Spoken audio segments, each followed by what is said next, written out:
January 6th committee obviously is going prime time again tomorrow night. Democrats really hope that the January 6th committee hearings play a role in those key swing states. It's the committee's seventh and final scheduled hearing. A national security aide for former President Trump and his former deputy press secretary will testify.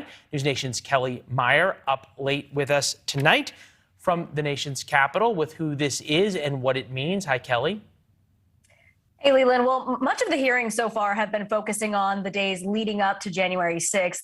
This hearing tomorrow in prime time, as you mentioned, is going to focus on how former President Donald Trump acted on that day, what he was doing in the 3-hour gap between when the riot began and when he urged his supporters to leave the Capitol, and just how he responded to them. As you mentioned, there are going to be two witnesses, two Trump White House officials set to testify, a former deputy White House press secretary, Sarah Matthews, and Matthew Pottinger, a member of the National Security Council. Both resigned in the aftermath of the Capitol attack.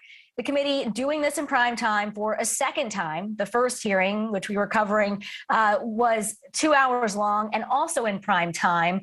The committee doing this purposefully trying to get as many eyes on this as possible. The first hearing, we know, had about 20 million people tune in. That was, to put in perspective, the Oscars this year had about 16 million viewers, but the Super Bowl this year had over 100 million viewers. So they're waiting to see just how many eyes they could get on this tomorrow. Leland?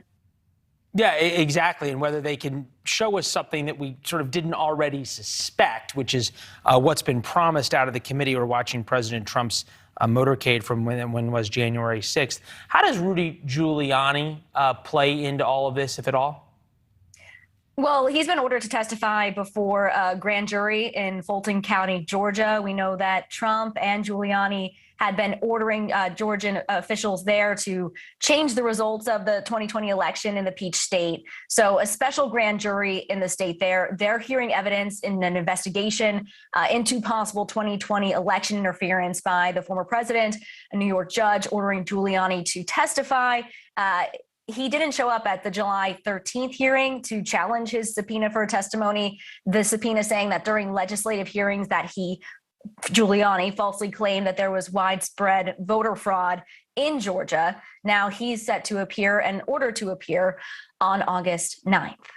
Leland? Yeah, Lindsey Graham also now saying that he will go ahead and testify as well, which should be an interesting one. He's somebody who broke with the president, obviously, right after January 6th. NewsNation's Kelly Meyer. Kelly, good seeing you. Thanks for staying up late with us. We appreciate it. Thank you. All right. Tomorrow's entire hearing right here on News Nation. Coverage begins an hour before. Pre-game with me, and then the entire hearing. We'll also have Chris Steyerwalt, Eric Erickson, among others, for the post-game.